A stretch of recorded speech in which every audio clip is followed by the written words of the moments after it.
أعوذ بالله من الشيطان الرجيم. بسم الله الرحمن الرحيم. السلام علیکم ورحمۃ اللہ وبرکاتہ۔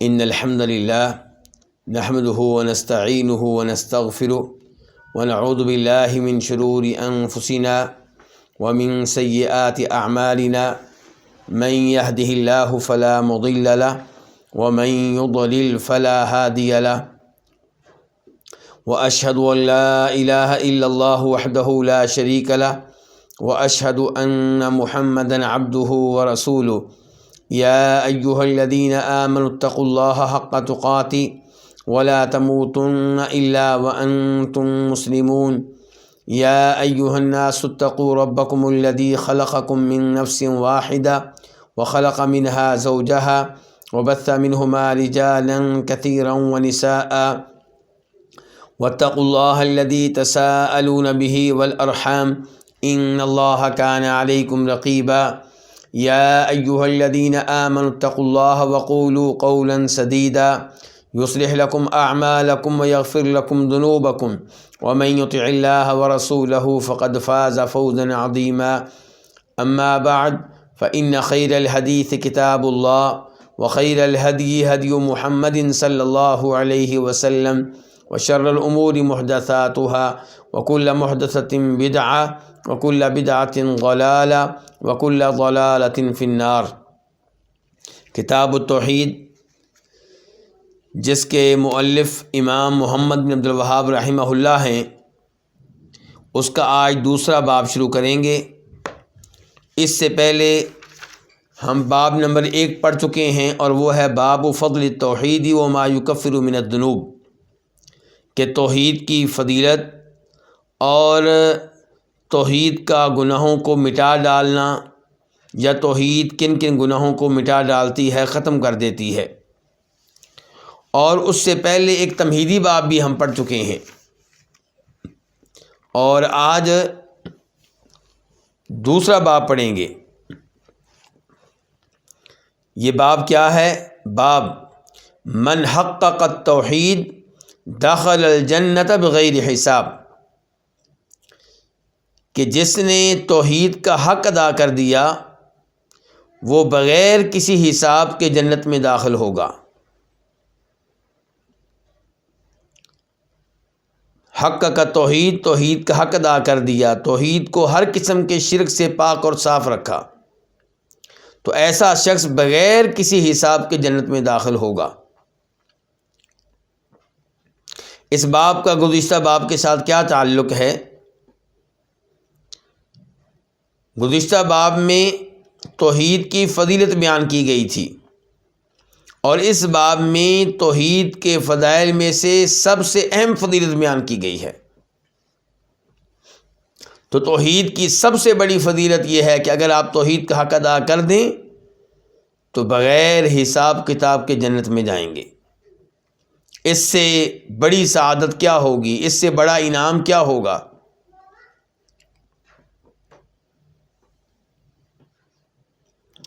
وقال اللہ تعالی، اور اللہ تعالیٰ نے فرمایا، ان ابراہیم کان امۃ قانتا للہ حنیفا ولم یک من المشرکین۔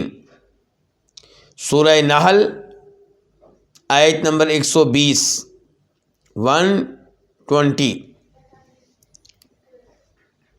اللہ تعالیٰ نے فرمایا کہ بے شک ابراہیم کان امتاً، ایک امت تھے، قانتا للہ، اللہ تعالیٰ کے نہایت فرما بردار تھے، ہر وقت اللہ تعالیٰ کی اطاعت کرنے والے تھے، حنیفا، تمام ادیان کو چھوڑ کر ایک اللہ کی طرف مائل تھے، اللہ کے علاوہ تمام معبودوں کو چھوڑ کر ایک اللہ کی طرف مائل تھے، ولم یکن من المشرکین، اور وہ مشرکوں میں سے نہیں تھے۔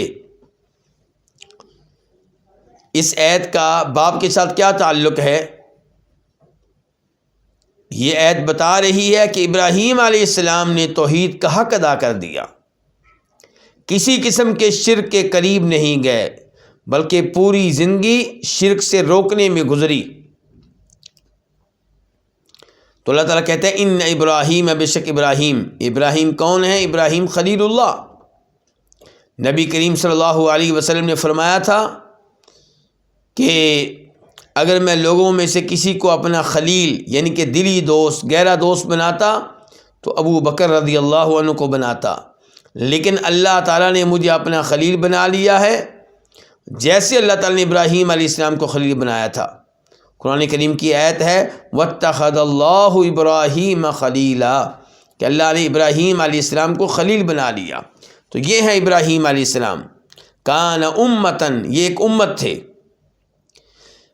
امت کا ایک معنی ہوتا ہے پیشوا، امام، مقتدا، یعنی کہ ابراہیم علیہ السلام امام تھے، پیشوا تھے، لوگوں کے لیے نمونہ تھے۔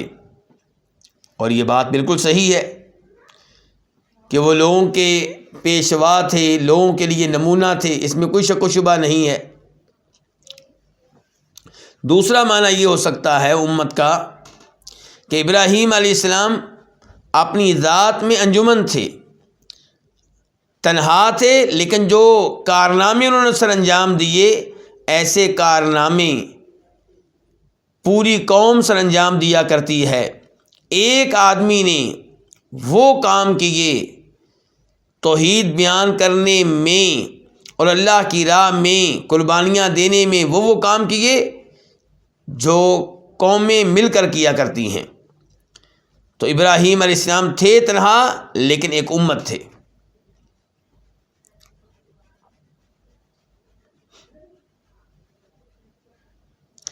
اور تیسرا معنی اس کا یہ ہو سکتا ہے کہ ابراہیم علیہ السلام امت تھے، یعنی کہ ان کے زمانے میں امت مسلمہ کیا تھی؟ خود وہ تھے اور ان کی وائف تھیں، جیسا کہ اس حدیث میں آتا ہے، جس حدیث میں تذکرہ ہے کہ ایک ظالم شخص نے، ظالم بادشاہ نے جناب ابراہیم علیہ السلام کی وائف کے ساتھ بری حرکت کرنے کی کوشش کی۔ اس حدیث میں آتا ہے کہ ابراہیم علیہ السلام نے اپنی وائف سے کہا تھا کہ زمین پہ یا تم مومن ہو یا میں مومن ہوں، یا تم مسلمان ہو یا میں مسلمان ہوں۔ تو ان کی وائف کا تعلق تو گھر سے ہو گیا، مردوں میں سے کون تھے؟ کہ ابراہیم علیہ السلام تھے۔ تو گویا کہ وہ پوری امت مسلمہ میں خود ہی تھے۔ تو ابراہیم علیہ السلام کان امتن، ایک امت تھے، قانتاً للہ، ہمیشہ اللہ کی اطاعت کرنے والے، اللہ کی فرما برداری کرنے والے، اللہ کی بات ماننے والے۔ اللہ نے کہا اپنے بیٹے کو ذبح کر دو، چھری چلا دی۔ اللہ کی خاطر آگ میں ڈالا جانا برداشت کر لیا۔ اللہ نے کہا اپنی وائف کو اور دودھ پیتے بچے کو مکہ کی اس وادی میں چھوڑ آؤ جہاں سبزہ نہیں تھا، پانی نہیں تھا، پھل نہیں تھے، گندم نہیں تھی، چھوڑ آئے۔ کوئی پرواہ نہیں کی کہ وہاں ان کا مستقبل کیا ہوگا، یہاں پہ تو کوئی انسان نہیں ہے، کوئی سبزہ نہیں ہے، کوئی پانی نہیں ہے، کیسے جئیں گے۔ حنیفہ، تمام ادیان سے اعراض کرتے ہوئے دین اسلام پہ تھے، دین توحید کے اوپر تھے۔ اور یہ الفاظ قابل غور ہیں میرے لیے، آپ کے لیے، ہمارے رشتہ داروں کے لیے۔ آج کئی لوگ کلمہ اسلام بھی پڑھے ہوئے ہیں اور کرسمس ڈے کے موقع پہ عیسائیوں کے تہوار میں بھی شریک ہوتے ہیں، کرسمس ڈے کا کیک بھی کاٹتے ہیں، اور دیگر جو باطل مذاہب ہیں ان کے تہواروں پہ بھی ان کو مبارکبادیں دیتے ہوئے نظر آتے ہیں، ان کے پروگراموں میں شریک ہوتے ہیں۔ گویا کہ اللہ رب العزت معبود ہیں وہ بھی ٹھیک، عیسائی عیسیٰ علیہ السلام کو اللہ کا بیٹا قرار دیتے ہیں اور رب مانتے ہیں وہ بھی ٹھیک، اور ہندو اگر کئی ایک معبود مانتے ہیں تو وہ بھی ٹھیک، ان کو بھی مبارکباد دے دو۔ سکھوں کی تقریب کا بھی حصہ بن جاؤ، یہ توحید نہیں ہے۔ اور جنت کس کو ملے گی؟ جو توحید پہ ہوگا۔ اور بغیر حساب کتاب کے جنت میں کون جا سکے گا؟ جو توحید کا حق ادا کرے گا۔ تو ابراہیم علیہ السلام کیا تھے؟ حنیف تھے۔ توحید کی وجہ سے والد کی محبت سے محروم ہونا پڑا، والد کے گھر کو چھوڑنا پڑا، برداشت کر لیا۔ یہ نہیں کہا کہ سب چلے گا۔ حنیفہ تو تمام ادیان کو ترک کر کے دین توحید کے اوپر تھے، دین اسلام کے اوپر تھے، اللہ ہی کی طرف مائل تھے۔ ولم یکن من المشرکین، ولم یکن اصل میں تھا ولم یکن، یہ نون جو ہے تخفیف کے لیے گرا دیا گیا کہ وہ مشرکین میں سے نہیں تھے، مشرکین سے ان کا کوئی تعلق نہیں تھا، شرک سے ان کا کوئی تعلق نہیں تھا۔ تو یہ آیت چیخ چیخ کر بتا رہی ہے کہ ابراہیم علیہ السلام وہ عظیم انسان ہیں جنہوں نے توحید کا حق ادا کیا، توحید میں لوگوں کے امام بنے۔ اچھا، اللہ رب العزت نے یہ ہمیں کیوں بتایا کہ ابراہیم علیہ السلام اللہ کے نہایت فرما بردار تھے، اللہ کی طرف مائل تھے، اور دیگر جو معبودان باطلہ ہیں ان سے اعراض کیے ہوئے تھے، شرک سے، مشرکین سے ان کا کوئی تعلق واسطہ نہیں تھا، اور اس معاملے میں خود ایک امت تھے۔ کیوں بتایا؟ تاکہ ہم ابراہیم علیہ السلام سے محبت رکھیں، دلوں میں ان سے عقیدت رکھیں، اور تاکہ ہم اس معاملے میں ان کے نقش قدم پہ چلیں۔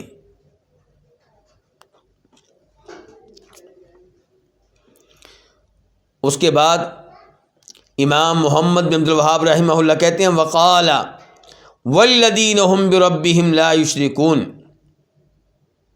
قرآن کریم سورہ مؤمنون آیت نمبر 59 لیکن یہ آیت اگر آپ تنہا پڑھیں گے تو معنی و مفہوم واضح نہیں ہوگا، اس لیے اس سے پہلی آیات کو بھی دیکھنا پڑے گا اور ان آیات کو بھی دیکھنا پڑے گا جو اس کے بعد ہیں۔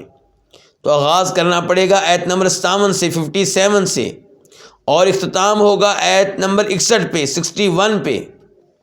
اللہ تعالیٰ فرماتے ہیں ان الذین هم من خشیت ربهم مشفقون، بے شک وہ لوگ جو اپنے رب کے خوف سے مشفقون، ڈرنے والے ہیں۔ والذین هم بآیات ربهم یؤمنون، اور وہ لوگ جو اپنے رب کی آیتوں پہ ایمان رکھتے ہیں، یقین رکھتے ہیں۔ والذین هم بربهم لا یشرکون، اور وہ لوگ جو اپنے رب کے ساتھ کسی قسم کا شرک نہیں کرتے، کسی کو بھی شریک نہیں بناتے۔ کتنے اوصاف بیان ہو گئے؟ نمبر 1 اللہ سے ڈر، نمبر 2 رب کی آیتوں پہ صحیح معنوں میں ایمان اور یقین، نمبر 3 اللہ تعالیٰ کے ساتھ کسی اور کو شریک نہیں کرتے، نہ ربوبیت میں نہ کسی اور کام میں، یعنی کہ وہ مانتے ہیں کہ خالق، مالک، رازق، غوث اعظم، مشکل کشا، حاجت روا ایک اللہ۔ والذین یؤتون ما آتوا وقلوبهم وجلۃ انہم الی ربہم راجعون، اور چوتھی ان کی خوبی یہ ہے، چوتھی ان کی صفت یہ ہے، چوتھا ان کا وصف یہ ہے کہ وہ دیتے ہیں، جو بھی دیتے ہیں، مال دیتے ہیں، قربانیاں دیتے ہیں، جو بھی دیتے ہیں، اس حال میں دیتے ہیں کہ ان کے دل خوف زدہ ہوتے ہیں،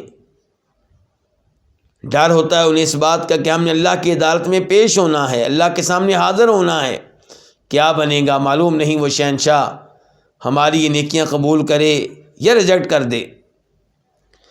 اللہ تعالیٰ نے فرمایا جن کی یہ 4 اوصاف ہیں، جن میں یہ چاروں چیزیں پائی جائیں، رب کا خوف، رب کی آیتوں پہ صحیح معنوں میں ایمان، توحید پہ پختگی، کسی قسم کے شرک سے اجتناب، اور اللہ کی راہ میں جو بھی دینا اس حال میں دینا کہ ڈر ہو کہ وہ شہنشاہ قبول کرے گا کہ نہیں کرے گا۔ فرمایا یہ لوگ جو ہیں اولئک یسارعون فی الخیرات، یہی وہ لوگ ہیں جو خیر کے کاموں میں جلدی کرتے ہیں، ایک دوسرے سے آگے نکلنے کی کوشش کرتے ہیں۔ وہم لہا سابقون، اور یہ لوگ اس میں سبقت لے جانے والے ہیں۔ تو اللہ تعالیٰ نے خیر کے کاموں میں سبقت لے جانے والا کن کو قرار دیا؟ جن میں یہ چار اوصاف پائے جائیں، اور ان میں سے اہم وصف کیا ہے؟ کسی قسم کے شرک سے اجتناب، ہر قسم کے شرک سے اجتناب۔ تو یہ وہ لوگ ہیں جنہوں نے توحید کا حق ادا کر دیا۔ اس کا مطلب یہ ہوا کہ اگر ہم چاہتے ہیں کہ ہم بھی وہ اعداد حاصل کریں جو ان کو ملا، تو ہم بھی ہر دم اللہ سے ڈرتے رہیں، اللہ کی ایک ایک آیت پہ ایمان لائیں، اللہ کے ساتھ کسی قسم کے شرک سے اجتناب کریں، اور جو بھی دیں اللہ کی راہ میں دیں، ڈر رہے ہوں کہ رب کے سامنے حاضر ہونا ہے، رب کے پاس پہنچنا ہے، معلوم نہیں انجام کیا ہوگا۔ اس کے بعد امام محمد بن عبد الوہاب رحمہ اللہ ایک حدیث لے کر آئے ہیں جس سے پتہ چلے گا کہ کون ہیں جو توحید کے اعلیٰ درجے پہ فائز ہیں، اور جنت میں جو لوگ بغیر حساب کتاب کے جائیں گے یہ وہی ہوں گے جو توحید کے اعلیٰ مقام پہ، اعلیٰ درجے پہ فائز ہوں گے۔ یہ حدیث جسے امام صاحب نے ذکر کیا ہے، اسے روایت کرنے والے کون ہیں؟ امام بخاری، امام مسلم اور دیگر کئی ائمہ حدیث۔ عن حسین ابن عبد الرحمن، روایت ہے کس سے؟ حسین بن عبد الرحمن السلمی سے۔ قال، وہ کہتے ہیں کنت عند سعید بن جبیر، کہ میں سعید بن جبیر رحمہ اللہ کے پاس تھا۔ سعید بن جبیر مشہور و معروف تابعی ہیں، بہت بڑے فقیہ تھے، بہت بڑے عالم دین تھے، جناب عبداللہ بن عباس کے شاگردوں میں سے تھے، اور یہ ان میں سے ہیں جن کو حجاج نے قتل کیا تھا۔ کب قتل ہوئے؟ 95 ہجری میں، 95 ہجری میں۔ تو حسین بن عبد الرحمن کہتے ہیں کہ میں سعید بن جبیر کے پاس تھا۔ فقال، تو انہوں نے کہا، کنہوں نے؟ سعید بن جبیر نے، ایکم رأى الکوکب الذی انقض البارحہ، تم میں سے کس نے اس تارے کو دیکھا ہے جو گزشتہ رات ٹوٹا؟ ایکم، تم میں سے کون ہے؟ رآ، جس نے دیکھا، الکوکب، ستارہ، الذی انقض، جو ستارہ ٹوٹا، البارحہ، گزشتہ رات۔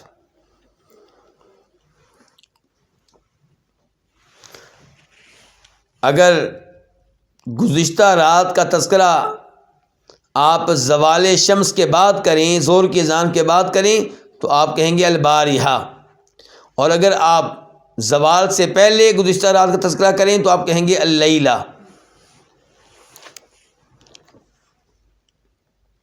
فقلت، تو میں نے کہا، انا، میں نے۔ یہ کون کہہ رہے ہیں؟ حسین بن عبد الرحمن کہہ رہے ہیں، جو اس حدیث کے راوی ہیں، کہ جب سعید بن جبیر نے یہ سوال کیا کہ گزشتہ رات جو ستارہ ٹوٹا اسے کون کون دیکھ رہا تھا، تو حسین بن عبد الرحمن کہتے ہیں میں نے کہا میں دیکھ رہا تھا۔ ثم قلت، پھر میں نے کہا، یعنی کہ حسین بن عبد الرحمن کہہ رہے ہیں پھر میں نے کہا، اما انی لم اکن فی صلاۃ، خبردار میں کسی قسم کی نماز میں نہیں تھا، ولکنی لدغت، لیکن مجھے ڈس لیا گیا تھا۔ کیا کہنا چاہتے ہیں یہ حسین بن عبد الرحمن؟ میں اور آپ کیا چاہتے ہیں کہ ہمارے کارنامے بیان کیے جائیں، ہماری تعریفیں کی جائیں، ہمیں شاباش دی جائے، ہمیں خراج تحسین پیش کیا جائے۔ ہم سب تعریف کے بھوکے ہیں، چاہتے ہیں کہ ہماری نیکی کا تذکرہ ہو، لیکن سلف ایسے نہیں تھے، صحابہ کرام ایسے نہیں تھے، تابعین ایسے نہیں تھے، تبع تابعین ایسے نہیں تھے۔ اسی لیے حسین بن عبد الرحمن نے پہلے یہ بتایا کہ اس ستارے کو گزشتہ رات گرتے ہوئے میں نے دیکھا۔ پھر ان کے ذہن میں یہ بات آئی کہ کوئی یہ نہ سمجھے کہ میں تہجد کی نماز پڑھ رہا تھا اس لیے جاگ رہا تھا، قیام اللیل کے لیے جاگ رہا تھا۔ نہیں چاہتے تھے کہ ان کی تعریف ایسے کام پہ کی جائے جو انہوں نے کیا ہی نہیں، تو اس لیے وعدے کیا کہ میں نماز میں نہیں تھا، لیکن میں کیوں جاگ رہا تھا؟ اس لیے کہ مجھے ڈس لیا گیا تھا۔ درد کی وجہ سے، تکلیف کی وجہ سے میں جاگ رہا تھا۔ قال، تو کہا، کس نے کہا؟ سعید بن جبیر رحمہ اللہ نے، فما صنعت، تو نے کیا کیا؟ یعنی کہ جب تجھے ڈس لیا گیا پھر تو نے کیا طریقہ علاج اختیار کیا؟ کیا کیا تو نے؟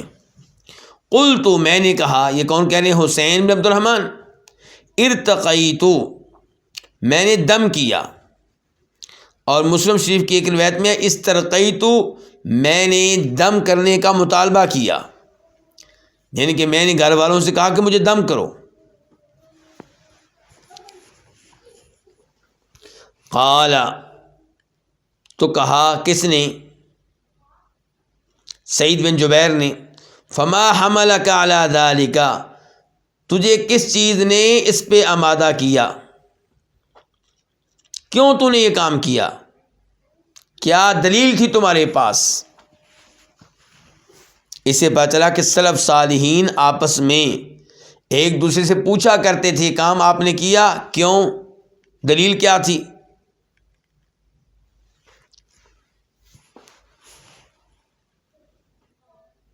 قلت، تو میں نے کہا، یہ کون کہہ رہے ہیں؟ حسین بن عبد الرحمن، میں نے کہا، حدیث حدثنا الشعبی، ایک حدیث جو ہمیں بیان کی تھی شعبی نے، یعنی کہ اس نے مجھے آمادہ کیا دم کرنے پہ۔ حدیث کس نے بیان کی تھی؟ شعبی نے۔ شعبی کون ہے؟ عامر بن شراحیل الشعبی، 103 ہجری میں فوت ہوئے ہیں، یہ بھی تابعی ہیں، سعید بن جبیر بھی تابعی ہیں۔ سعید بن جبیر بھی بڑے امام اور عامر بن شراحیل شعبی بھی بہت بڑے امام ہیں، دونوں بڑے محدث، بڑے مفسر، بڑے امام ہیں۔ قال، تو سعید بن جبیر نے کہا، وما حدثکم، اور تم سے کیا بیان کیا ہے؟ کون سی حدیث بیان کی ہے اس نے؟ کس نے؟ شعبی نے۔ وما حدثا، اور کون سی چیز بیان کی ہے، کون سی حدیث بتائی ہے تمہیں اس نے؟ کس نے؟ شعبی نے۔ قلت، میں نے کہا، یہ کون کہہ رہے ہیں؟ حسین بن عبد الرحمن، حدثنا، کہ انہوں نے ہمیں حدیث بتائی، عن بریدہ بن الحصیب، بریدہ بن حصیب اسلمی رضی اللہ تعالیٰ عنہ سے روایت کرتے ہوئے، انہ قال، کہ بے شک انہوں نے کہا، کہ انہوں نے بریدہ بن حصیب اسلمی نے، یہ صحابی ہیں، 63 ہجری میں فوت ہوئے ہیں۔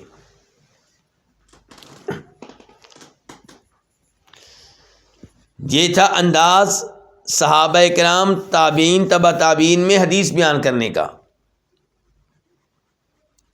پہلے تو آپ نے یہ دیکھا ہوگا کہ سعید بن جبیر نے حسین بن الرحمن سے پوچھا کہ آپ کو ڈس لیا گیا، آپ نے علاج کے طور پہ دم کا راستہ اختیار کیا، دلیل کیا تھی؟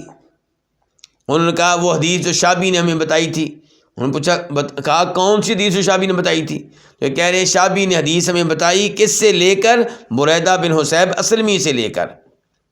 تو یہ ہوتا ہے دین میں احتیاط کرنا، یہ نہیں کہ جو بھی آپ کو کسی نے حدیث بتائی آنکھیں بند کر کے مان لی اور آگے فارورڈ کر دی، دوسروں سے شیئر کر دیا، ایسا نہیں کرنا چاہیے۔ تو بریدہ بن حصیب نے کون سی حدیث سنائی ہے جی؟ کہ لا رقیۃ الا من عین او حما، کہ دم نہیں ہوگا، یعنی کہ دم کرنا جائز نہیں ہوگا، دم نہیں ہوگا الا من عین، مگر نظر بد کی وجہ سے، او حما، یا کسی زہریلی چیز کی وجہ سے۔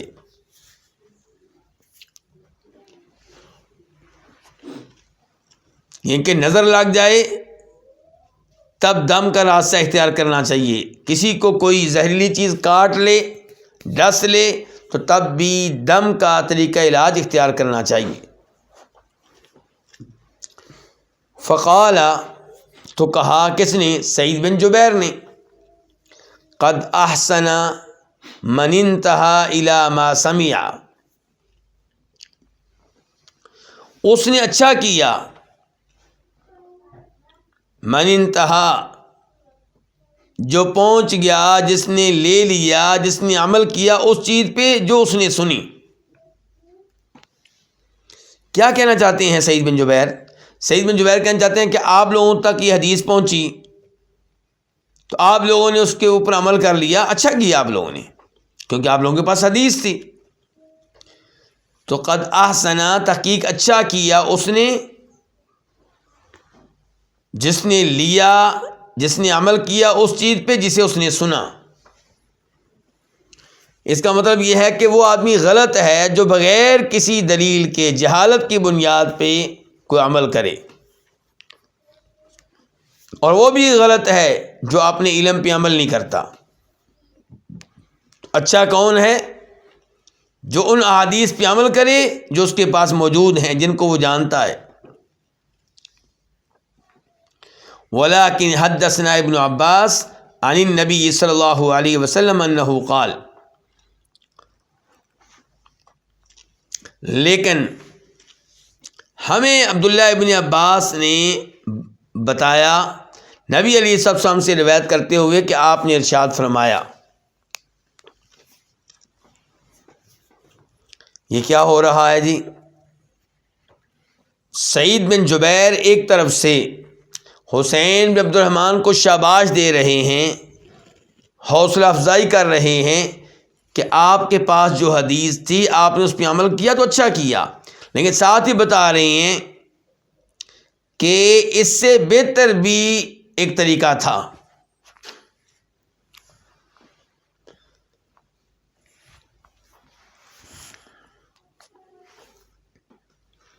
اور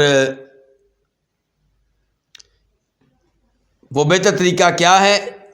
کہتے ہیں کہ وہ ہمیں حدیث بیان کی تھی عبداللہ بن عباس نے، کس سے لے کر؟ نبی علیہ السلام سے لے کر، کہ آپ نے فرمایا، کیا فرمایا آپ نے؟ کہ عرضت علی الامم، قوموں کو میرے سامنے پیش کیا گیا، میرے سامنے لایا گیا۔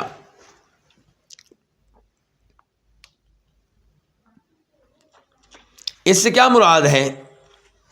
کچھ لوگ کہتے ہیں اس سے مراد یہ ہے کہ آپ کو خواب میں گزشتہ اقوام اور آپ کی قوم دکھائی گئی،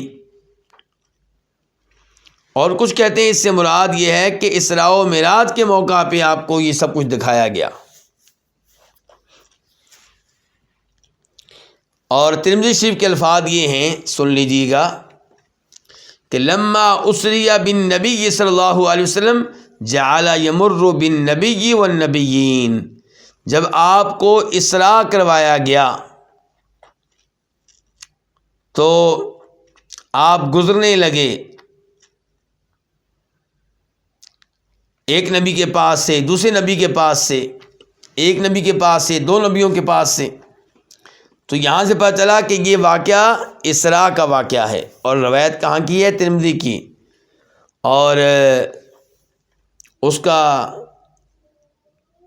وہ حدیث صحیح ہے، اسے شیخ البانی رحمہ اللہ نے صحیح قرار دیا ہے۔ تو اب آتے ہیں حدیث کی طرف کہ عرضت علی الامم، اللہ کے نبی فرما رہے ہیں صلی اللہ علیہ وسلم کہ میرے سامنے امتیں پیش کی گئیں، قومیں پیش کی گئیں۔ فرأیت النبی ومعہ الرہط، تو میں نے نبی دیکھا جس کے ساتھ ایک گروہ تھا، رہط تھا۔ رہط کہتے ہیں اس جماعت کو جو 10 سے نیچے ہو، وہ جماعت جس کے افراد 10 سے کم ہوں اس کو کیا کہتے ہیں؟ رہط۔ تو آپ کہہ رہے ہیں میں نے نبی دیکھا اور اس کے ساتھ ایک گروہ تھا۔ والنبی، اور میں نبی دیکھا، ان کے کوئی اور نبی دیکھا، ومعہ الرجل ورجلان، اور اس کے ساتھ ایک آدمی ہے اور دو آدمی ہیں۔ مراد کیا ہے؟ ایک یا دو آدمی ہیں، کہ واؤ یہاں پہ او کے معنی میں ہے۔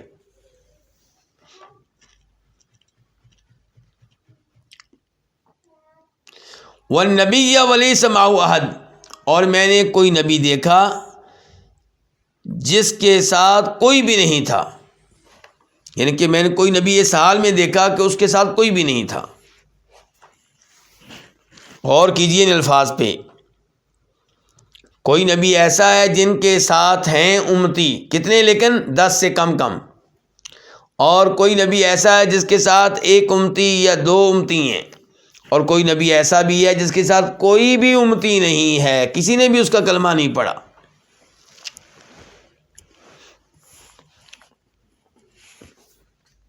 پتہ چلا اکثریت معیار نہیں ہے، معیار حق ہے، چاہے حق پہ ایک ہی آدمی ہو۔ جیسا کہ ابراہیم علیہ السلام خود ہی ایک امت تھے، اور یہاں بھی دیکھیے ایسے بھی نبی ہوں گے جن کے ساتھ کوئی بھی نہیں ہوگا، تو کیا یہ نبی جن کے ساتھ کوئی بھی نہیں ہوتا کیا یہ ناکام ٹھہرے؟ نعوذ باللہ من ذالک، بالکل بھی نہیں، یہ کامیاب ہیں، کیونکہ ان کی ذمہ داری تھی اللہ کا پیغام پہنچا دینا، اور انہوں نے اللہ کا پیغام بڑی محنت کے ساتھ اور بڑی امانت و دیانت کے ساتھ پہنچا دیا، اس لیے وہ کامیاب ہیں۔ انبیاء کرام علیہم السلام سے یہ سوال نہیں ہوگا کہ آپ کے ماننے والے کم کیوں تھے،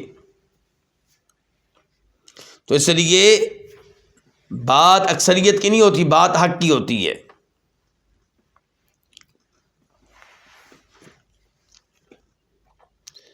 اذ رفع علی سواد عظیم، تب میرے سامنے ایک بڑی جماعت لائی گئی۔ یہ کون کہہ رہے ہیں؟ ہمارے نبی علیہ السلام کہ میرے سامنے امتیں پیش کی گئیں، میں نے نبی دیکھے۔ کہتے ہیں یہی صورتحال تھی، تب کیا ہوا؟ اذ رفع علی سواد عظیم، تب میرے سامنے لائی گئی، پیش کی گئی ایک بڑی جماعت۔ فظننت انہم امتی، تو میں نے گمان کیا کہ وہ میری امت ہیں۔ فقیل علی، تو مجھ سے کہا گیا ھذا موسیٰ وقومہ، یہ تو موسیٰ اور ان کی قوم ہے۔ موسیٰ علیہ السلام، یہاں پہ دیکھیے کہ نبی علیہ السلام جس قوم کو اپنی قوم سمجھ رہے ہیں وہ آپ کی قوم نہ نکلی، کن کی نکلی؟ موسیٰ علیہ السلام کی۔ پتہ چلا کہ آپ عالم الغیب نہیں تھے، اور آپ نے ان کو اپنی امت کیوں سمجھا تھا؟ ان کی کثرت کو دیکھ کر، اور اس لیے بھی کہ آپ ان سے دور تھے، آپ نے سمجھا کہ شاید یہ میری امت ہے۔ فقیر علی، تو مجھ سے کہا گیا ھذا موسیٰ وقومہ، یہ تو موسیٰ اور ان کی قوم ہے۔ موسیٰ علیہ السلام عظیم نبی ہیں، جن کو کلیم الرحمن کہا جاتا ہے، جن سے اللہ تعالیٰ نے طور پہاڑ پہ اپنی آواز کے ساتھ کلام کیا، گفتگو کی۔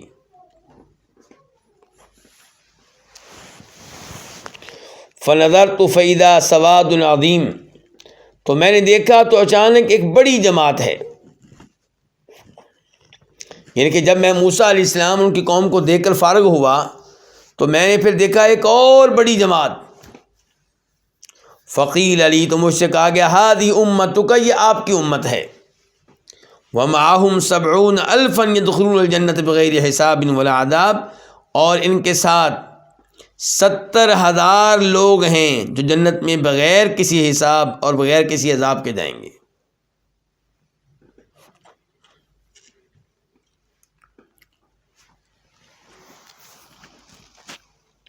تعداد کتنی نکلی؟ 70,000۔ کن کی؟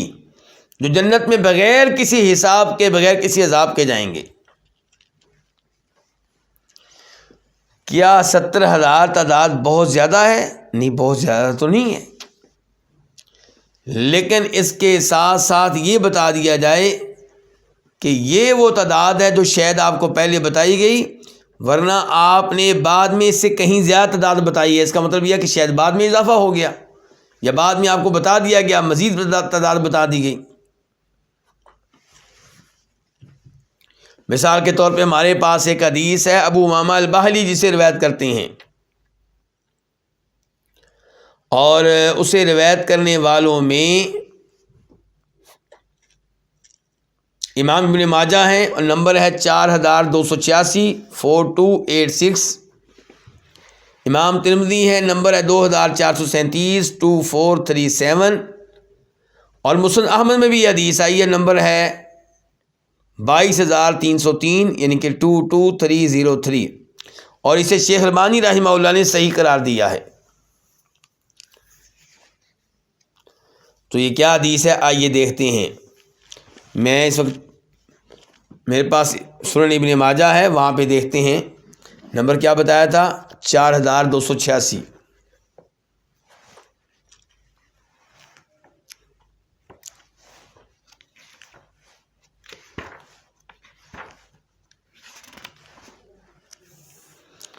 یہ نہیں جی، حدیث کے راوی کون؟ ابو امامہ۔ وہ کہتے ہیں کہ اللہ کے رسول علیہ السلام نے فرمایا وعدنی ربی سبحانہ ان يدخل الجنة من امتی 70,000 لا حساب علیہم ولا عذاب، کہ اللہ نے مجھ سے وعدہ کیا ہے کہ میری امت میں سے 70,000 افراد کو جنت میں داخل کرے گا جن سے نہ کوئی حساب لیا جائے گا اور نہ انہیں کوئی عذاب دیا جائے گا۔ مزید فرمایا مع کل 1070,000، ہر 1000 کے ساتھ 70,000 اور ہوں گے، مزید لوگ بھی ہوں گے۔ پہلے کتنے بتایا گیا؟ 70,000، پھر کہا جا رہا ہر 1000 کے ساتھ 70,000 مزید ہوں گے۔ وَثَلَاثُ حَثَيَاتٍ مِّنْ حَثَيَاتِ رَبِّي، اور میرے رب عز و جل کی 3 لپیں ہوں گی۔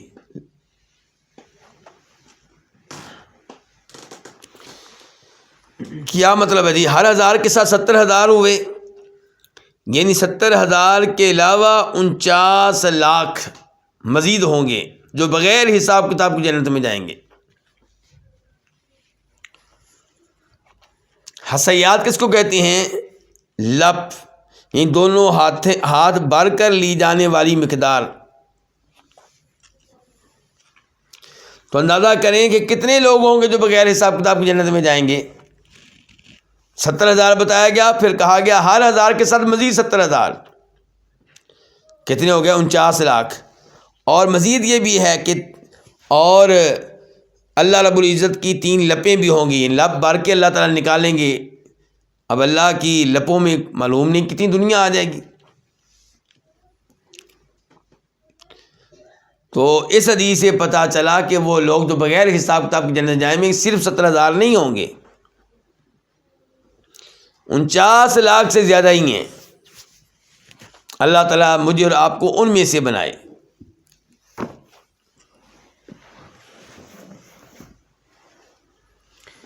ایک اور حدیث بھی آتی ہے، اس کے راوی ہیں جناب ثوبان رضی اللہ تعالی عنہ، اور اس میں بھی یہ الفاظ آئے ہیں مع کل 1070,000، ہر 1000 کے ساتھ مزید 70,000 ہوں گے، اور وہ حدیث بھی انشاءاللہ صحیح ہے۔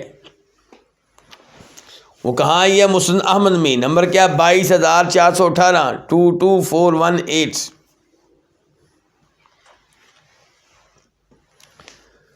تو اب ہم ایک مسئلے سے فارغ ہوئے، وہ کیا کہ جنت میں جانے والے وہ لوگ جو بغیر حساب کتاب کی جنت میں جائیں گے وہ 70,000 سے کہیں زیادہ ہیں۔ اس کے بعد حدیث کے الفاظ کیا؟ ثم نہض، پھر آپ اٹھ کھڑے ہوئے۔ کون؟ نبی علیہ الصلوۃ والسلام، یہ خوشخبری دے کر آپ اٹھ کھڑے ہوئے۔ فدخل منزلہ، تو آپ اپنے گھر میں داخل ہو گئے۔ فخاض الناس فی اولئک، تو لوگ ان کے بارے میں غور و خوض کرنے لگے، گفتگو کرنے لگے۔ کن کے بارے میں؟ ان 70,000 افراد کے بارے میں جو بغیر حساب کتاب جنت میں جائیں گے۔ سوچنے لگے کون ہوں گے؟ صحابہ کرام کو شوق ہے جنت میں جانے کا، لالچ ہے جنت میں جانے کی، جہنم کی آگ سے بچنا چاہتے تھے، اس لیے انہوں نے اس حدیث پہ غور و خوض شروع کر دیا، چاہتے ہیں کہ وہ بھی 70,000 افراد کا حصہ بنے۔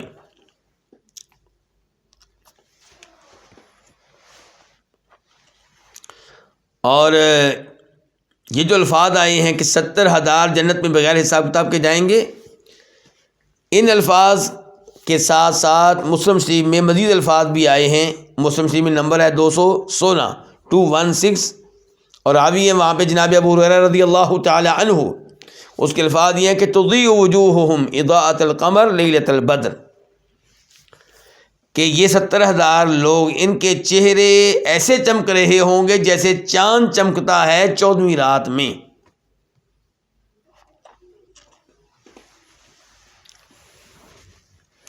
تو راوی کہتے ہیں کہ پھر آپ اس مجلس سے اٹھ گئے، آپ اپنے گھر میں داخل ہوئے، فخاض الناس، لوگوں نے غور و خوض شروع کر دیا، سوچنا شروع کر دیا، بحث و مباحثہ شروع کر دیا فی اولئک، ان 70,000 افراد کے بارے میں کہ کون خوش نصیب ہیں، ان کی کیا خصلتیں ہیں۔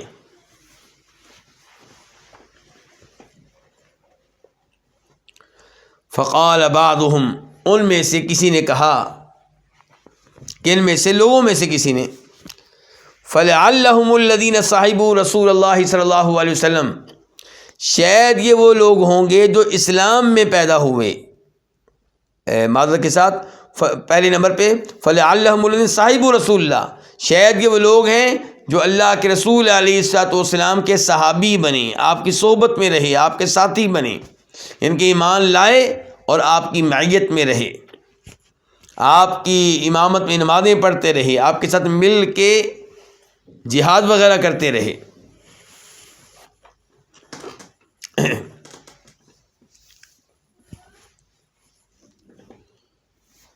وقال بعضهم، اور ان میں سے کچھ نے کہا، فَلَعَلَّهُمُ الَّذِينَ وُلِدُوا فِي الْإِسْلَامِ فَلَمْ يُشْرِكُوا بِاللَّهِ شَيْئًا، کہ شاید اس سے مراد وہ لوگ ہیں جو اسلام میں پیدا ہوئے، کفر میں نہیں پیدا ہوئے، یعنی کہ پیدا ہوئے تو ان کے والد صاحب مسلمان تھے،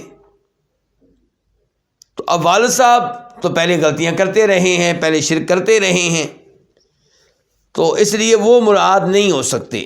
پھر کون مراد ہیں؟ کہنے لگے اس سے مراد وہ لوگ ہیں جو اسلام میں پیدا ہوئے، فلم یشرکوا باللہ شیئا، انہوں نے کبھی بھی اللہ کے ساتھ کسی چیز کو شریک نہیں کیا، وذکروا اشیاء، اور ان صحابہ کرام نے دیگر بھی کئی چیزوں کو تذکرہ کیا کہ شاید اس سے مراد وہ ہوں گے، وہ ہوں گے، وہ ہوں گے۔ کتنا شوق ہے صحابہ کرام کو بغیر حساب کتاب کے جنت میں جانے کا، کس موضوع پہ سوچ رہے ہیں، گفتگو کر رہے ہیں، ورنہ میرے پاس، آپ کے پاس تو ٹائم ہی نہیں ہے ایسی گفتگو سننے کا اور پڑھنے کا۔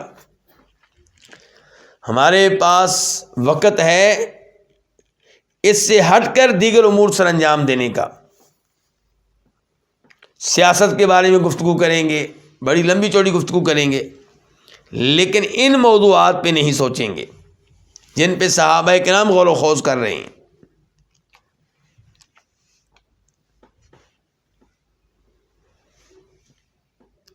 فخرج علیہم رسول اللہ صلی اللہ علیہ وسلم، تو نبی علیہ السلام ان کی طرف نکل کر آئے، فاخبروہ، تو انہوں نے آپ کو بتایا، کیا بتایا؟ یہی بتایا کہ اللہ کے رسول آپ تو چلے گئے تھے اور ہمارے ساتھی وہ آپس میں گفتگو کرتے رہے ہیں اس موضوع پہ کہ یہ جو لوگ بغیر حساب کتاب کی جنت میں جائیں گے، ان کے اوصاف کیا ہیں، ان کے اعمال کیا ہیں، ان کا کارنامہ کیا ہے۔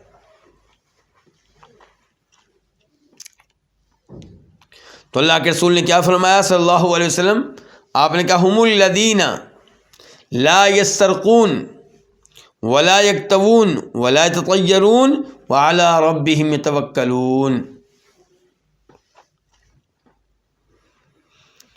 کہ یہ وہ لوگ ہیں جو کسی سے دم کا مطالبہ نہیں کرتے ہوں گے، ولا یکتوون، اور جو داغ کا، آگ سے داغنے کا علاج اختیار نہیں کرتے ہوں گے، ولا یتطیرون، اور بدشگونی نہیں لیتے ہوں گے، وعلی ربہم یتوکلون، اور اپنے رب پہ ہی توکل کرتے ہوں گے۔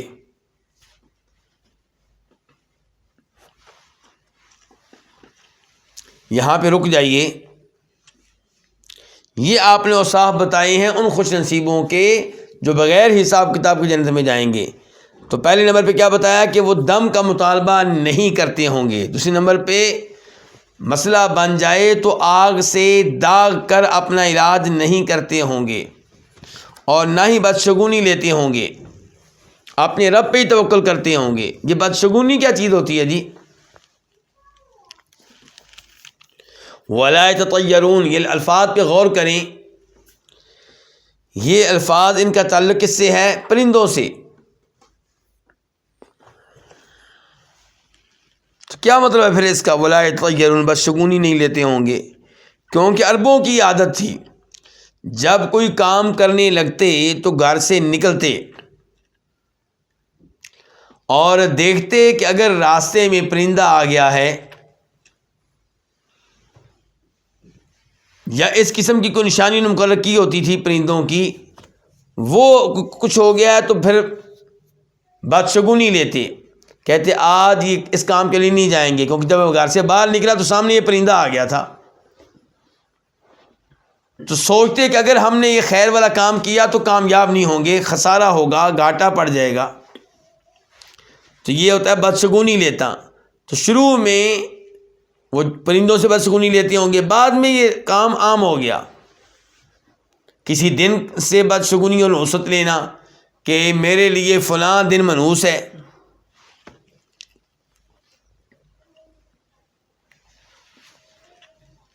یا طوطے کی فال وغیرہ نکالنا، تو اس طریقے سے بدشگونی وغیرہ لینا، فال نکالنا، یہ بھی توحید کے تقاضوں کے منافی ہے۔ تو اس لیے آپ نے کیا کہا کہ وہ لوگ جو 70,000 ہوں گے بغیر حساب کتاب جنت میں جائیں گے، نمبر 1 وہ کسی سے دم کا مطالبہ نہیں کرتے ہوں گے، وہ طریقہ علاج کے طور پہ اپنے جسم کو داغتے نہیں ہوں گے، اور بدشگونی نہیں لیتے ہوں گے، وہ اعلیٰ ربہم یتوکلون، اور اپنے رب پہ ہی توکل کرتے ہوں گے۔ یاد رہے کہ کسی کو دم کرنا بہت اچھی بات ہے، اپنے آپ کو دم کرنا بہت اعلیٰ بات ہے، لیکن کسی سے کہنا مجھے دم کرو یہ اگرچہ جائز ہے، لیکن توحید کے اونچے مقام کے تقاضوں کے مطابق نہیں ہے۔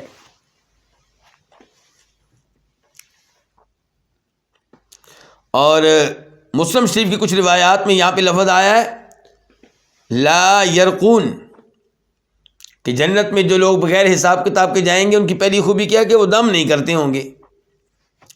تو یہ الفاظ جو ہیں یہ مرجوع ہیں، اور دیگر روایات میں جو الفاظ آئے ہیں کہ لا یسترقون، انہیں اختیار کرنا چاہیے، کیونکہ دم کا مطالبہ کرنا یہ وہ چیز ہے جو غیر مناسب ہے، ورنہ خود اپنے آپ کو دم کرنا یا بغیر کہے کسی اور کو دم کرنا اس میں کوئی عرض نہیں ہے، بلکہ یہ طریقہ ہے کس کا؟ صحابہ کرام کا۔ نبی علیہ السلام دم کرتے تھے، جبریل علیہ السلام نے آپ کو دم کیا ہے، آپ کی زندگی کے آخری ایام میں سیدہ عائشہ آپ کو دم کرتی رہی ہیں۔ تو اس لیے دم کرنا اپنے آپ کو یا اپنے بیٹے کو، وائف کو ان کے مطالبے کے بغیر، اس میں کوئی حرج نہیں ہے، لیکن جب آپ کسی سے مطالبہ کریں کہ مجھے دم کرو، یہ اگرچہ جائز ہے لیکن توحید کے اعلیٰ مقام و مرتبے کے مطابق نہیں ہے۔ آپ کو چاہیے کہ آپ اس معاملے میں مکمل اعتماد اللہ پہ کریں، لوگوں سے استغنا اور بے نیازی اختیار کریں۔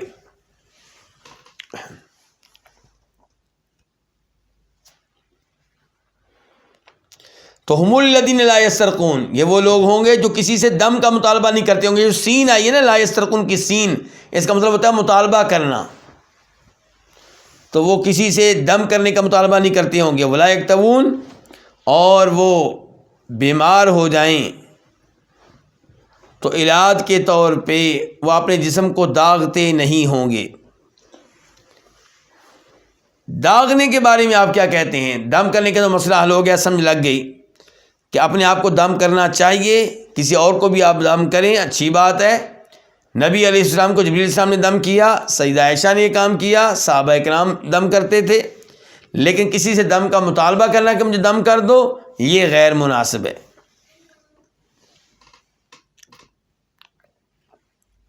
اور جب دم کا مطالبہ کرنا غیر مناسب ہے تو تعویذ لکھ کر گلے میں لٹکا لینا وغیرہ، یہ معاملہ تو نہایت خطرناک ہے۔ قرآن کریم میں یقیناً شفا ہے، وَنُنَزِّلُ مِنَ الْقُرْآنِ مَا هُوَ شِفَاءٌ، قرآن کریم میں شفا ہے، اس میں کوئی شک و شبہ نہیں ہے، لیکن شفا لینے کا طریقہ کیا؟ قرآن کریم پڑھ کے دم کریں، پھونک ماریں، یہ طریقہ نہیں ہے کہ اس کو لکھ کر گلے میں لٹکا لیں۔ تو فرمایا وہ جو دم کا مطالبہ نہیں کرتے ہوں گے ولا یکتوون، اور یہ علاج اختیار نہیں کرتے ہوں گے جس میں جسم کو آگ کے ساتھ داغنا پڑتا ہے۔ اب داغنے کا مسئلہ کیا ہے؟ یہاں پہ اس حدیث سے تو لگ رہا ہے کہ داغنے کا کام نہیں کرنا چاہیے، تو آئیے اس بارے میں دیگر احادیث دیکھتے ہیں۔ میرے پاس فی الحال ہے مسلم شریف، حدیث نمبر 2205 2205۔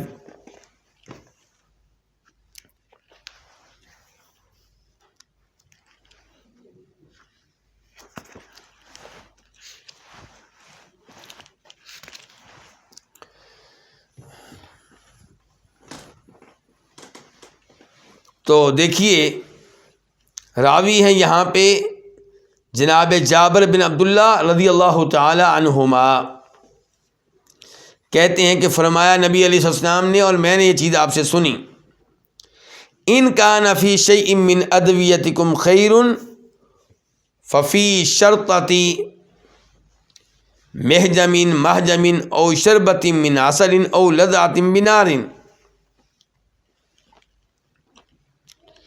کہ جو علاج تم اختیار کرتے ہو ان میں سے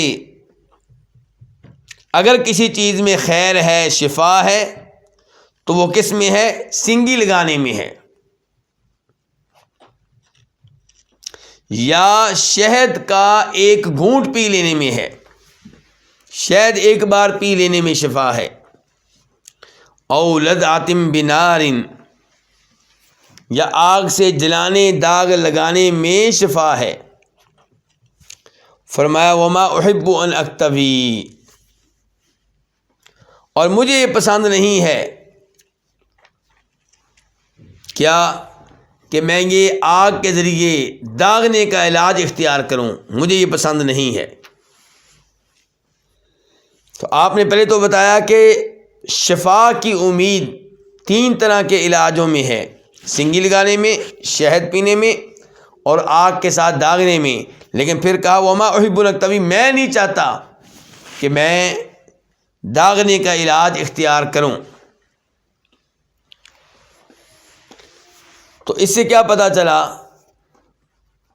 کہ داغنے کا علاج اختیار کرنے سے بچنا چاہیے، اور اس حدیث سے جو ہم پڑھ رہے تھے اس سے بھی یہی پتہ چل رہا ہے، اور یہ حدیث ابھی میں نے مسلم شریف سے پڑھی ہے اور نمبر ہے اس کا 22006، تو اس میں بھی یہی کچھ ہے۔ اس کے بعد حدیث نمبر 2207، یہ بھی مسلم شریف میں ہے 2207۔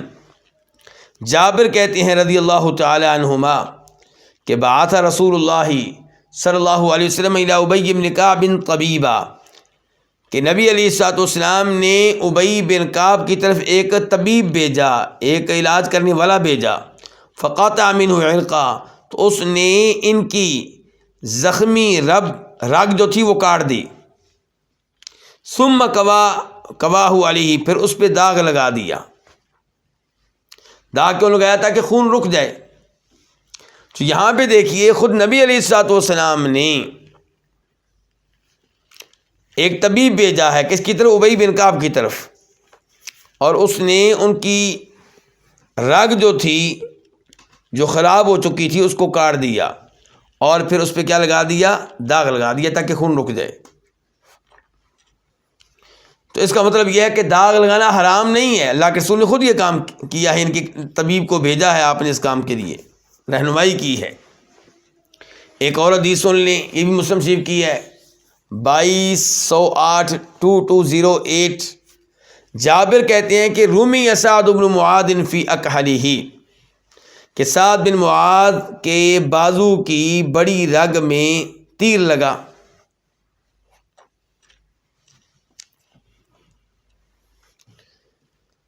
قال فحسمہ النبی صلی اللہ علیہ وسلم بیدہ بمشقص، تو نبی علیہ الصلوۃ والسلام نے اپنے ہاتھ سے تیر کے پھل کے ساتھ اس جگہ کو داغ لگایا۔ ان کا ہاتھ دوبارہ سوج گیا تو آپ نے دوبارہ اس پہ داغ لگا دیا۔ تو یعنی کہ آپ نے یہ کام خود کیا ہے، کس کے ساتھ؟ سعد بن معاذ کے ساتھ۔ تو اس سے پتہ چلا کہ آگ کے ساتھ داغ کا علاج کرنا اس میں کوئی حرج نہیں ہے، گناہ نہیں ہے، لیکن اللہ کے رسول علیہ السلام نے بتا دیا کہ میں اس علاج کو پسند نہیں کرتا۔ اس کا مطلب یہ ہے کہ یہ علاج حرام تو نہیں ہے، مکروہ آپ اسے کہہ سکتے ہیں، ناپسندیدہ علاج کہہ سکتے ہیں۔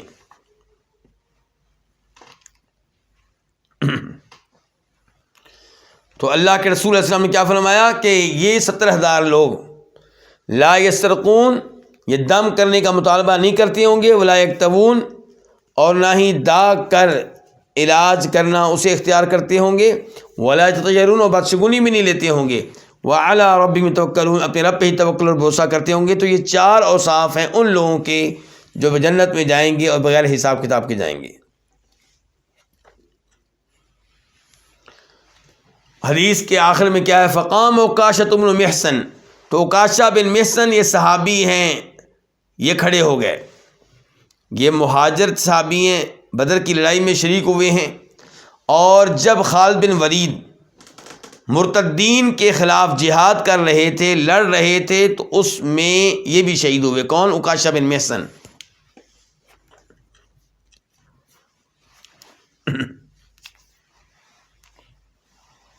تو عکاشہ بن محصن کھڑے ہو گئے، فقال، تو کہنے لگے، ادعو اللہ ان یجعلنی منہم، آپ اللہ سے دعا کریں کہ اللہ مجھے بھی ان میں سے کر دے۔ کن میں سے؟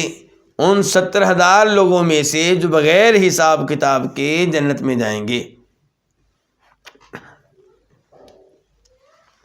تو عکاشہ بن محصن نے نبی علیہ السلام سے درخواست کی ہے کہ میرے لیے دعا کریں۔ بالکل۔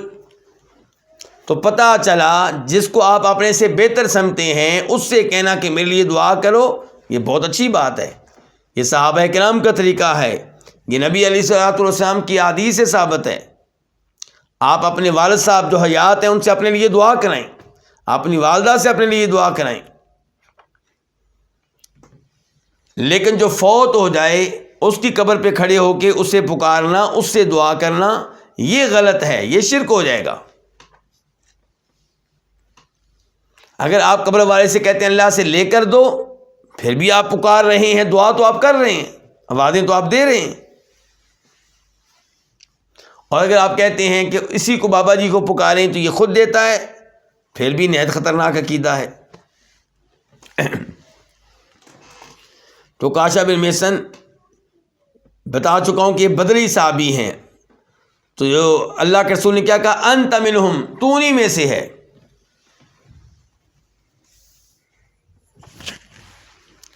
اور نبی علیہ الصلوۃ والسلام کے نبی برحق ہونے کی کئی علامتیں، کئی نشانیاں، کئی معجزات ہیں، ان میں سے ایک یہ بھی ہے کہ آپ نے کہا تو عکاشہ بن محصن سے کہ تو انہی میں سے ہے، اور یہ عکاشہ بن محصن شہید ہوئے ہیں، خالد بن ولید کے ساتھ مرتدین سے لڑتے ہوئے شہید ہوئے ہیں۔ تو یہاں پہ الفاظ کیا ہے؟ انت منہم، تو انہی میں سے ہے۔ اور دیگر روایات میں آتا ہے اللہم اجعلہ منہم، کہ آپ نے دعا کر دی اور کہا اے اللہ عکاشہ کو ان میں سے بنا دے، 70,000 میں سے ایک بنا دے۔ لیکن جو روایت ہمارے سامنے اس میں کیا ہے کہ آپ نے کہا تو انہی میں سے ہے، یعنی کہ دعا نہیں کی بلکہ کہا تو انہی میں سے۔ اس لیے کئی علماء اکرام کہتے ہیں یہ جو ہے کہ تو انہی میں سے ہے، یہ اصل میں دعا کے طور پہ ہے کہ اللہ تجھے ان میں سے کر دے، اگرچہ بظاہر دعا والے الفاظ نہیں ہیں لیکن معنی مفہوم یہی ہے۔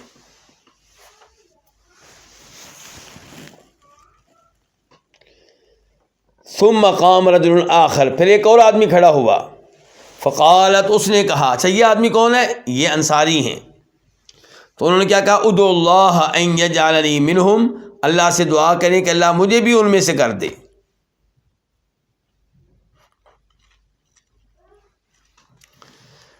تو بتا چکا ہوں کہ یہ انصاری ہیں، اور یہ بھی دعا کا مطالبہ کر رہے ہیں کہ آپ اللہ سے دعا کریں کہ اللہ مجھے ان میں سے کر دے۔ لیکن آپ نے کیا کہا؟ سبقک بہا عکاشہ، کہ عکاشہ تم پہ سبقت لے گیا بہا، اس معاملے میں، یعنی کہ آپ نے یہ دروازہ بند کر دیا کہ ہر صحابی آ کے کہے کہ اللہ سے دعا کریں کہ مجھے اللہ تعالیٰ 70,000 افراد میں شامل کر دے جو بغیر حساب کتاب کے جنت میں جائیں گے۔ تو آپ نے کہا کہ عکاشہ تم پہ نمبر لے گیا، سبقت لے گیا، تم سے آگے نکل گیا اس مسئلے میں، یہ آپ کا اخلاق ہے۔ آپ نے یہ نہیں کہا میں تمہارے لیے دعا نہیں کروں گا، نہیں، بڑے اچھے الفاظ بول دیے کہ تم پہ سبقت لے گیا ہے عکاشہ اس مسئلے میں، یعنی کہ اب میں یہ دعا کسی اور کے لیے نہیں کروں گا، نام لے کے اور اس انداز سے۔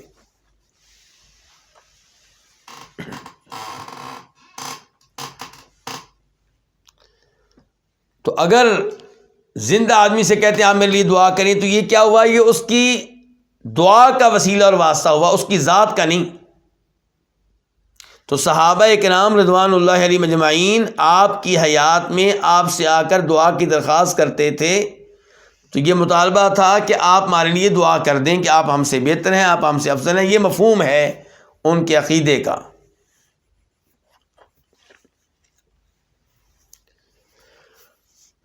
لیکن انہوں نے آپ کے فوت ہونے کے بعد آپ سے دعائیں کی ہوں، آپ کی قبر کے پاس کھڑے ہو کے آپ کو پکارا ہو، ایسا کسی صحابی سے صحیح سند کے ساتھ آپ کو نہیں ملے گا۔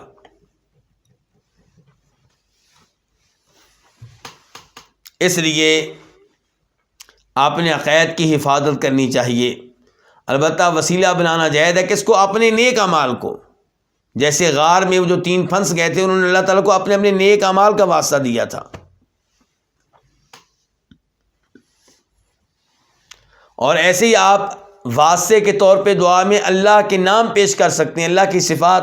یا اللہ تو رحمان ہے اس لیے میرے اوپر رحم فرما، یا اللہ تو غفور ہے اس لیے میرے گناہوں کی بخشش فرما، یا اللہ تو رزاق ہے اس لیے مجھے رزق دے، تو تیرے نام رزاق کا واسطہ مجھے رزق دے۔ زندہ آدمی سے دعا کرائیں، یہ اس کی دعا کا واسطہ ہوا۔ نمبر 2 نیک اعمال کا واسطہ۔ نمبر 3 اللہ کے ناموں اور صفات کا واسطہ۔ یہ چیزیں اختیار کرنی چاہیے۔ لیکن آپ اللہ کو کسی بزرگ کا واسطہ دیں، اس کی ذات کا، اس کی جا کا، تو یہ انداز قرآن و حدیث سے ثابت نہیں ہے، اس سے بچا جائے۔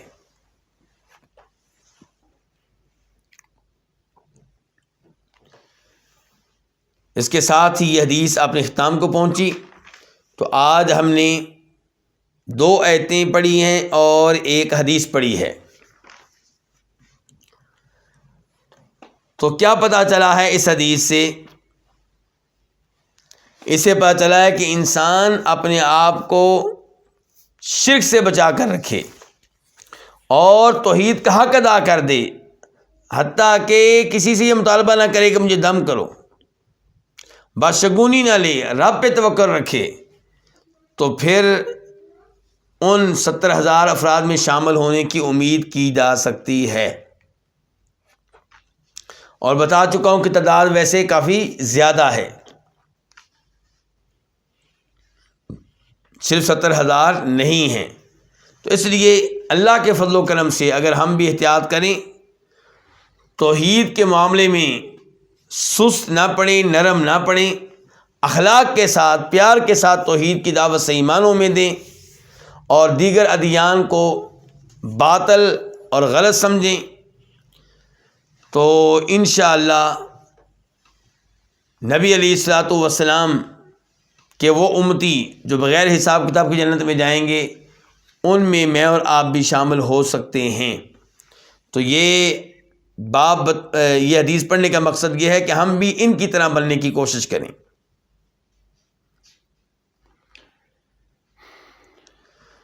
تو یہ 70,000 سے کہیں زیادہ ہیں، یہ ہم نے جان لیا۔ ایک تو یہ کہا گیا کہ ہر 1000 کے ساتھ 70,000 تو تقریباً 49 لاکھ بنتے ہیں۔ مزید یہ کہا گیا کہ اور اللہ تعالیٰ کے ہاتھوں کی 3 لپیں، 3 لپ یعنی جس کو ہم کہتے ہیں لپ، تو یہ تو انشاءاللہ بہت زیادہ ہوں گے۔ اللہ رب العزت سے دعا ہے کہ اللہ تعالیٰ ہمیں اپنی توحید کی حفاظت کرنے کی توفیق دے، توحید کا حق ادا کرنے کی توفیق دے، اور اللہ تعالیٰ ہمیں شرک و بدعات سے محفوظ رکھے۔ تو یہیں پہ آج کے درس کا اختتام کرتے ہیں کہ دونوں آیتوں میں بھی توحید کے اعلیٰ درجے کا تذکرہ ہے، اور اس حدیث میں بھی توحید کے اعلیٰ درجے کا تذکرہ ہے۔ اور اس سے یہ بھی پیغام ملا اس حدیث سے کہ 2 حدیثیں تھیں، تو سعید بن جبیر نے یہ نہیں کہا کہ تمہارے والی حدیث غلط ہے، دوسری سے ٹکرا رہی ہے، نہیں، دونوں کو جمع کیا ہے۔ یہ طریقہ ہونا چاہیے، 2 حدیثیں آ جائیں تو یہ نہیں کہ آپ کہیں جناب دونوں حدیثیں ٹکرا رہی ہیں، حدیث صحیح نہیں ہوتی، وہ ہوتا ہے، یہ ہوتا ہے، نہیں۔ اگر حدیث صحیح سند سے ثابت ہے تو دونوں حدیثوں کو آپ لیں گے، جیسا کہ یہاں پہ ہوا ہے کہ دم اپنی جگہ پہ ٹھیک ہے، نظر لگ جائے تب بھی، کوئی چیز ڈس لے تب بھی، لیکن کوشش کریں کہ آپ کسی سے دم کا مطالبہ نہ کریں، آپ خود ہی اپنے آپ کو دم کریں یا لوگ خود ہی آپ کو دم کرنا شروع کر دیں۔ اللہ رب العزت ہمیں استقامت عنایت فرمائے۔ انشاءاللہ کل کے درس میں ملاقات ہوگی۔ کتاب الفوائد آخر میں یہ کہ ایک بہن کا میسج آیا کل پرسوں، اور وہ کہہ رہی تھی کہ مشکل پیش آ رہی ہے درس کو سمجھنے میں، تو میں نے کہا کہ آپ کے پاس کتاب ہے؟ تو انہوں نے کہا کہ کتاب تو نہیں ہے۔ تو میری گزارش یہ ہے کہ کتاب آپ کے پاس ہوگی، پھر صحیح معنوں میں آپ ان احادیث کو، ان آیات کو اور اس سبق کو، درس کو سمجھ سکیں گے۔ کتاب نہیں ہوگی تو پھر سمجھنے میں بہت مشکل پیش آئے گی۔ وصلی اللہ تعالی علی نبینا محمد وعلی آلہ وصحبہ اجمعین۔